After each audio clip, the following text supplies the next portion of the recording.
3, 2, 1, sync. There it is.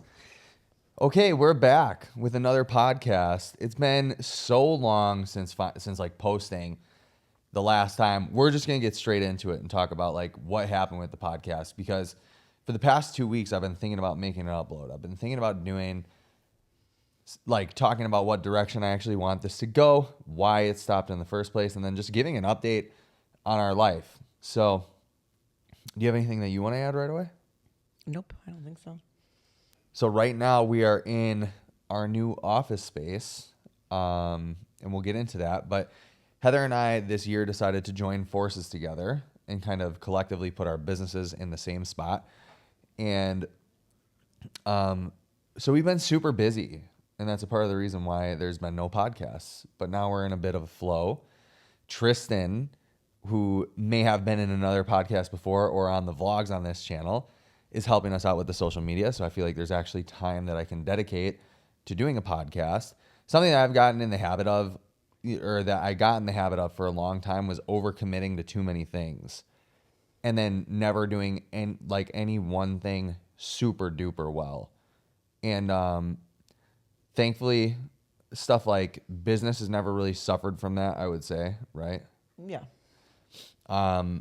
But in terms of like the things that I want to do with my life in, creating wise, that stuff always takes a backseat and suffers because I might see dollar signs somewhere and then be like, ooh, I got to go there, and figure that out. But anyway, that's kind of what we're going to talk about anyway. So last year was super busy. We got Heather to the point where she finally quit her job, her actual, Hospital job. Yeah, her hospital job. And my online training business took off last year too. And then as that was going on, I just felt like there was just like no time to be filming podcasts that I did not care to be filming. And that's like the biggest reason why the podcast actually stopped in the first place, was because I am super grateful for the opportunities that I was given and for the people, the connections that I've made along the way, the friends. Roderick is like one of my really good friends, I would say. But the truth is that like the podcast started to go in the direction of like being a CrossFit centered type of show. And it was like talking to CrossFit people and all these different things. And, they're all really cool people, the athletes and whatever. But the truth is that I literally could give 0 F's about what happens in the CrossFit space. I can affirm that he does not care about CrossFit. Yeah, I love doing CrossFit. I think it's a cool way to work out. I'm doing CrossFit again now, but like I literally could care less about what's going on in the CrossFit world.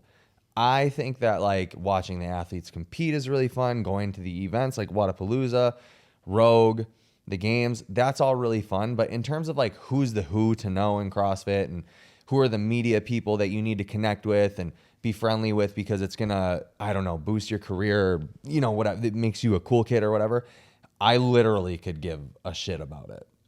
And I feel like that's kind of where the podcast was being like taken, was down that road. I started to see like views.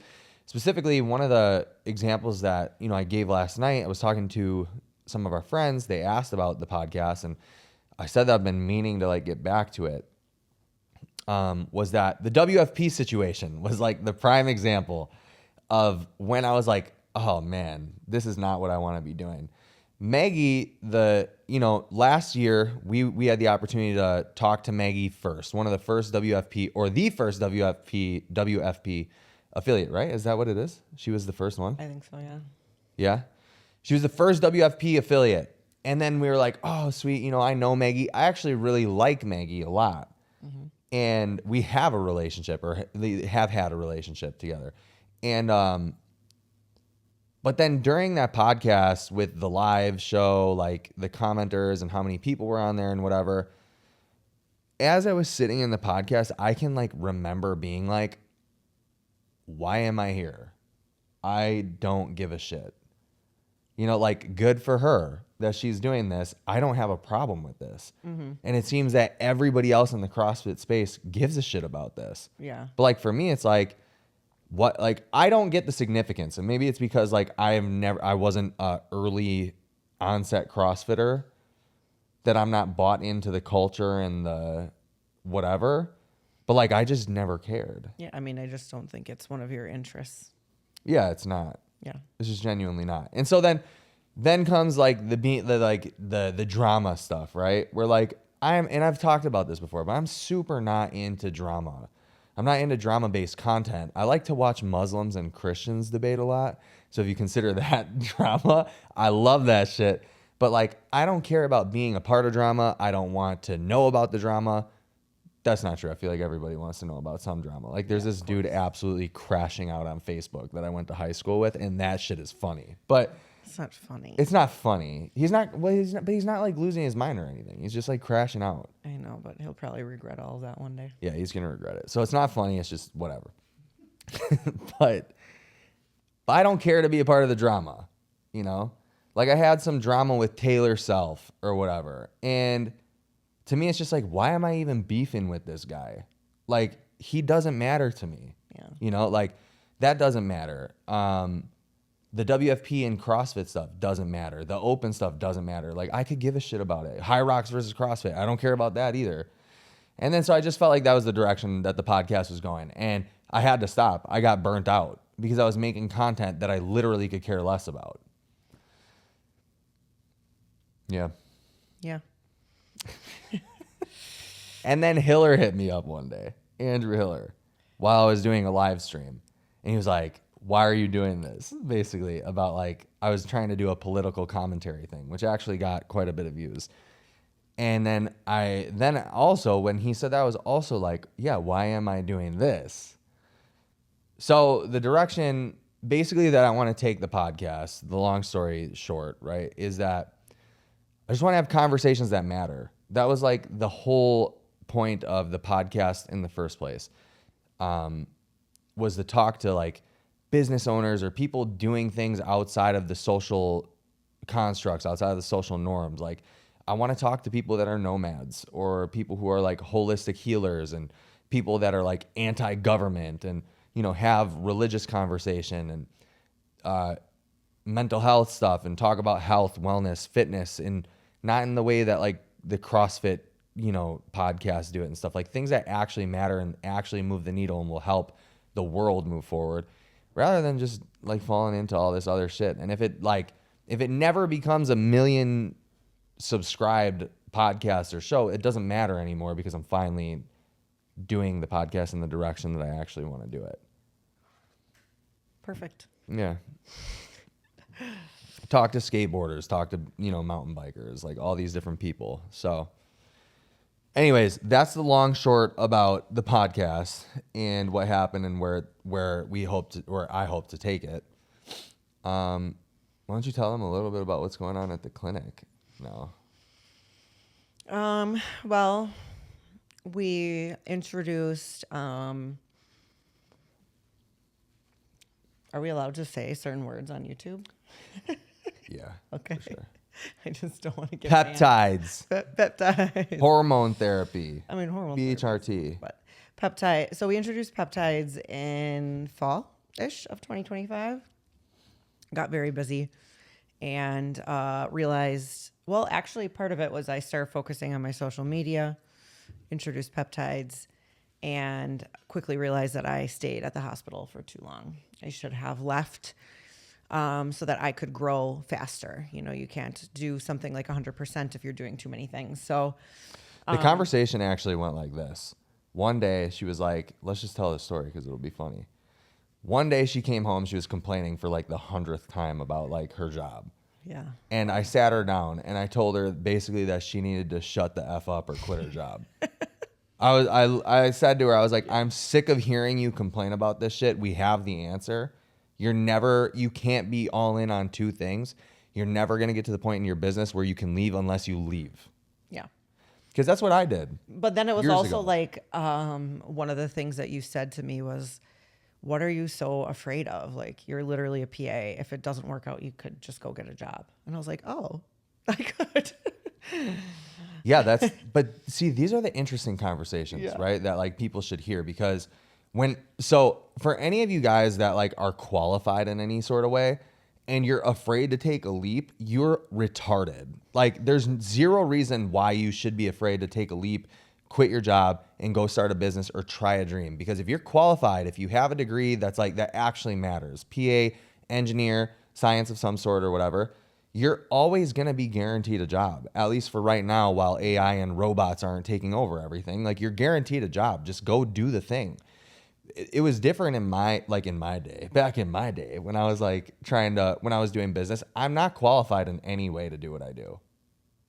What do you mean? Like I don't have a degree. Oh. I have multiple certifications. I've had multiple I see what you're certifications. saying. Like you don't have like a college degree. Right. I don't have a degree. I've worked with, the top of the top tier athletes, Olympic trial athlete. I've worked with a bunch of D1 athletes. I've taken people from high school to D1. So I have qualifications like from the outside looking in, but in terms of like official status, like you are a doctor or whatever, I don't have that shit. You know what I mean? Yeah. But like if I had enough balls to take a risk without having all that stuff and it worked out for the past 12 years, like someone like you should for sure. Yeah. I mean, I think that risk. was the number one like realization was like, oh yeah, I could just get a job if I needed, which won't happen because, The clinic's doing too good. yeah. But, so anyway, I left at the end of 2025. Tristan. No, the white trackpad. To your right. Click it. Okay, cool. Are we It's good? Yeah, we're good. Okay. You're distracting me. Well, I not just want to make listening sure to that me. it was recording. I'm listening to you. I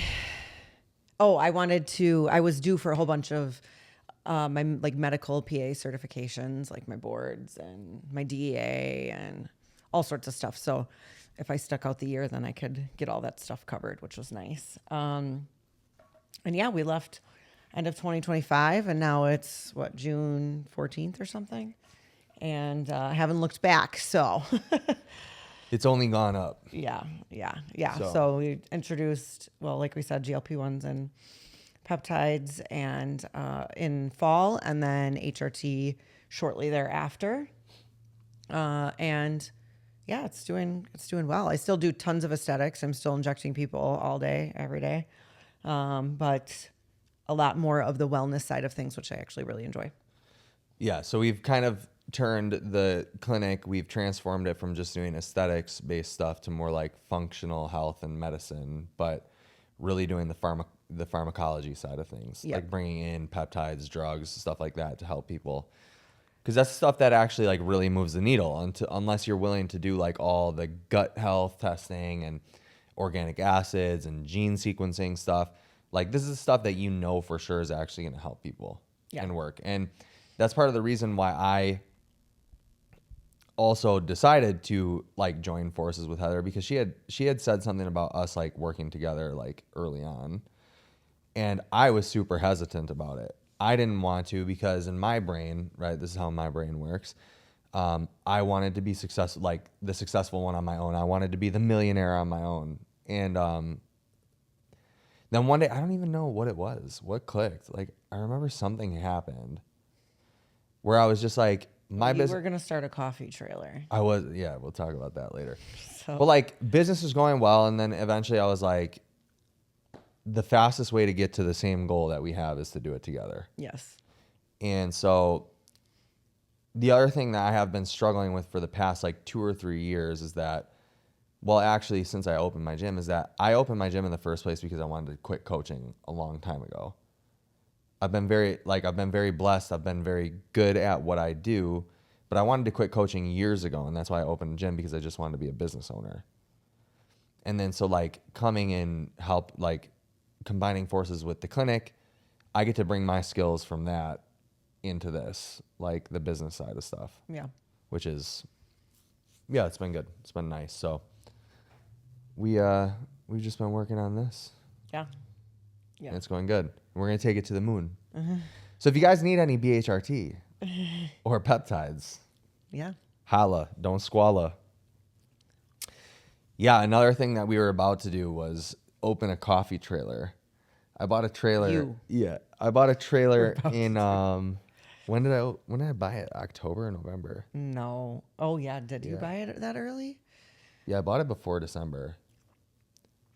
Yeah. Whatever. I bought this trailer and I renovated it. in I pimped it out. It was like pretty sweet. And then we took it to my ultra marathon that I did. It was cool, right? Yeah, it was nice. It was good. It was a nice trailer, but we ultimately ended up squashing it. That was another thing where Justin's ego was just like, I need to do shit on my own. I can't do it with a A partner. coffee trailer was not realistic for us in any way, shape, or form, which I did try to tell you that. Yeah, well, whatever. That's something, a coffee trailer, like, yeah, I'm sure there's people who do out there who do it solo, but, you know, we have 2 little kids and we have a whole nother business. I flat out told him, like, I cannot help you with that. There's no way. I just don't have the time. I don't have the mental capacity. I'm way too busy. Like, I need help at the clinic. And so he said, yeah, you won't have anything to do with it. I'll do events every weekend. And I'm like, well, really? Okay. But Justin's not the kind of guy that you can just reason with. And when he comes to you with an idea, he has to figure it out on his own. So Yeah. somehow, some way you did. Yeah. Yeah, I mean, that's like, I feel like something that I've struggled with that I didn't think that I struggled with was like ego checking myself and like understanding why I might make certain decisions. Like, I'd say like 99% of the time I make really solid decisions, like really good decisions. I feel like but like sometimes, and the coffee trailer was one of them, I make a decision because like I don't see, well, like simply put, it was just the idea that like I wanted to be successful on my own. I didn't want to be successful together. Yeah. Like I wanted to have like a chain of coffee trailers by myself or whatever the business was. So I had to like go figure it out on my own. And then I realized the fastest way forward is together and not separated from each other.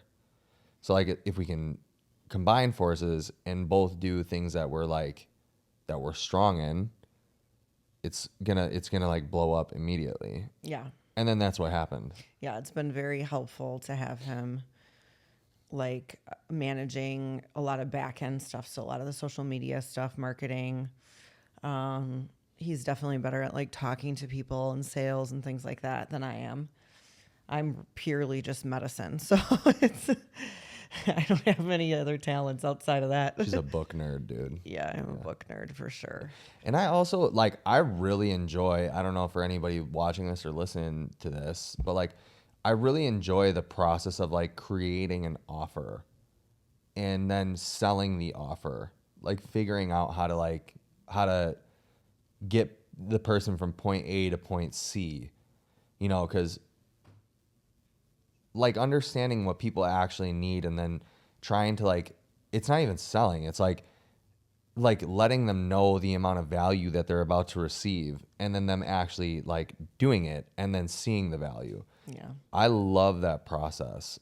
Like I absolutely love that process. And I think that for you, your strong suit is the medicine, right? So like you don't necessarily have that same skill where it's like, how to like describe the process. You're very like science. Like you're just going to tell them, like she's going to talk at them about what each compound is going to do, but like doesn't ever like, it's not the same. She's very good at that, but she like almost isn't like painting the picture of like why that matters for that person. Yeah. And that's the thing that like I really enjoyed. I like to paint the picture for people and have them understand it. But yeah, other than that, that's been what's been going on in life. And then I did an ultra marathon that totally wrecked me for like 2.5 months. Yeah. And I think that I'm still dealing with the repercussions of it, unfortunately, which is like, it was in February. Now it's June. But February 28th, I ran a 12-hour ultra marathon in winter. It started to snow really heavy. By the end of it, so it was from noon to midnight. By the end of it, I was walking down hills backwards because my knees just couldn't take it anymore. I did 40 miles. The elevation gain was actually pretty crazy for a Wisconsin ultra marathon. I don't remember what it was, but it was pretty intense. And yeah, and then now I've been on a health journey ever since, because like I got sick 5 times in 10 weeks with like actual viruses, not like sniffles, like actually sick. And I've done a whole bunch of I've done a bunch of different testing. I'm working with a new functional medicine practitioner, because we don't want to just operate on ourselves, right? So we work with people, or we have people work with us so that we can focus on other people. And that's been a journey. And then Heather's got a health journey that she's going on. And then my son's got a health journey. So this year already has been pretty intense. Yeah. But everything's looking up pretty good, I would say. Oh, and we got engaged. We did. How do you do that? Yeah. We did get engaged. Wow, you sound so excited about it. I mean, dude, that's just random. Every time. Talking about health journey, and then you're like, oh, and we got engaged. Yeah, I'm just trying to give all the updates. I think that that's basically like all the things that's happened so far. Yeah, I think so. Yeah. Something else that I think is like, this might be the note that I want to end on, but something else that I think is like super valuable for people to learn from me for, okay, is for the longest time, I was super bought into like hustle culture for like years. Before Alex Hermosi was like a famous dude, right? I was super bought into, you need to work as hard as long as possible and things of that nature. And recently in my life, like the past probably 2 years, like since becoming a Christian, really, I've realized like there was a lot of value in that period of time where I just did nothing but hustle, but I lost out on a lot of stuff, like time with friends, time with family, a whole bunch of things. And something that we were talking about last night is that one thing that I've really realized is that you can't be on 100% of the time. Like that super serious Andy Frisella, David Goggins type of mindset. Because one day, and maybe this is like good for some people, or some people won't regret this, or they won't, care about this. But one day you're going to wake up and you're going to be like freaking 70 years old and you're going to be almost dead and realize that your life just passed you by and you didn't have any fun. Mm-hmm. And the thing about this life is that I think that we've been so like indoctrinated to believe that money, pussy, money, weed is like, do you know what that's from? No. Lil Wayne. Mm-hmm. We've really been indoctrinated to believe that like hustle culture, like the American dream, working all the time and like having a nice car, nice house, all these things is the end goal, right? And like that stuff is awesome. Like I love our house, I love our cars, my Tacoma rules, like I love all that stuff. But the thing is that I realized that if you don't make space for play, if you don't make space for fun, you can't really work as hard as long. Right. And yeah, dude, I just don't want to take life that seriously anymore. Yeah. Like, I feel like I'm so much happier and I've had like such a better time since we started like mountain biking and snowboarding and skateboarding again, and like making space and having time for the things that like I've always loved and enjoyed. Yeah. Yeah. Yeah, I agree. You think so too? For you? Mm-hmm. Yeah. Yeah, I've been trying to stop working so much. Mm-hmm. I'm not very good at it yet, but I mean, shit is just not that serious at the end of the day, right? Like, do I want to fly private jets someday? For sure. Absolutely. That'd be dope. Like, just to avoid the freaking airport, Yeah. Do I want to move into a house with a bunch of land? Yeah, but it could be a ranch, like a smaller house with a bunch of land, to be a nomad and to be off grid. Like, that'd be dope. That's why I want to get rich. Yeah. But like, yeah, I just feel like, yeah, people are like life is passing by, you know, and you got to make space. You gotta make space. Because I think that it's the same on both sides, right? Like, I've talked about this ad nauseum on podcasts about the people who are like doing 9-to-5s. They're going getting their 401k, their IRA, and then whatever, they went to college, all these different things. And then they're waiting until they turn like 60 to retire, and they're basically slowly dying. But I think the other way is also a slow death. The hustle culture is also a slow death. It's the same extreme, just on the exact opposite side. Yeah. Yeah, I agree. Right? Mm-hmm. And there's no, the best part about this is there is no middle ground. Yeah. Because it looks different for everybody. And that's something that I think that I definitely missed. Right? Yeah. And I mean, I think that there's people who are content with that 9 to 5. Yeah, work totally. Till they're 60. And that's cool. You know, they're content with a salary cap and all those things. But yep. So anyway, that's it. And then we're gonna do freaking super cool podcasts about like shit that matters, dude. So sweet. That's it. Yeah. You feel good about this one? This podcast? Yeah. Yeah. I mean, you did all the talking. Yeah. So. Do you want to talk? Do you want to say something? No, I'm good. All right. So anyway, we're going to have fun podcasts. We're going to talk conspiracy theories with some friends. We're going to have more lighthearted, funny podcasts. We'll have podcasts talking about shit that matters. You know, my relationship with Christ and God has really grown. That's something that I want to explore on a podcast too, or multiple podcasts talking to people, you know, about that stuff. And then holistic health and wellness, just everything. I really want to talk nutrition too, and health stuff on the podcast, especially because I think that there is a huge audience of CrossFit people that could benefit from not just thinking about macros and learning about like nervous system retraining and keeping it healthy and all this stuff. So anyway, that's it. I feel like I'm breathing heavy like Shrek. Are you? Well, I just did this twice. Oh. Like the thing that you do. I don't do that. All right, guys. Thanks so much for watching. We'll see you in the next one. Bye. What are you talking about?